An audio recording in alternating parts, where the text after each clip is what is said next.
자치 권한이 늘어난 주민자치회가 제주에도 처음 도입된다는 소식 전해드렸는데요.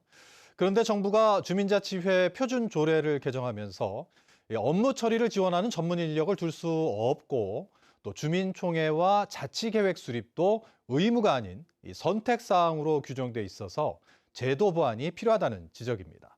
송원일 기자가 취재했습니다.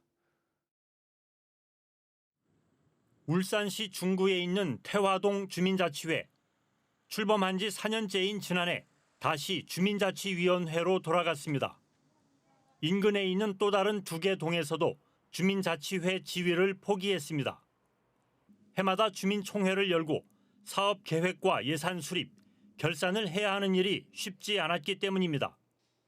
자체적으로 계획을 수립해서 이런 걸 추진을 해야 되는데 근데 경험이나 이런 게 부족하다 보니까 그런 걸 조금 어려워하시고. 이 때문에 주민자치회의 업무를 지원하기 위해 전문성과 경험을 갖춘 간사를 채용하는 경우가 많았습니다. 그러나 정부는 지난해 주민자치회 표준 조례를 개정하고 간사에 대한 수당 지급을 폐지해 간사를 두지 못하게 했습니다.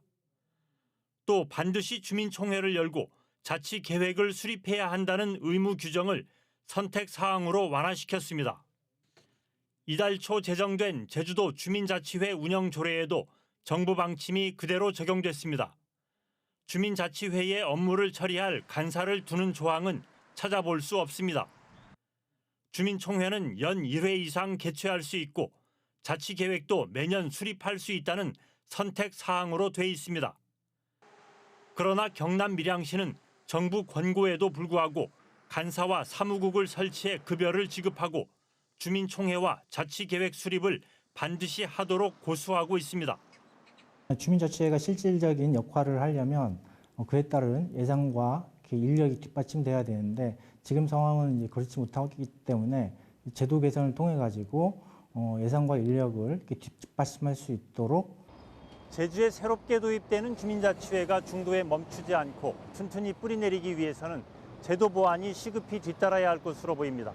MBC 뉴스 송원일입니다.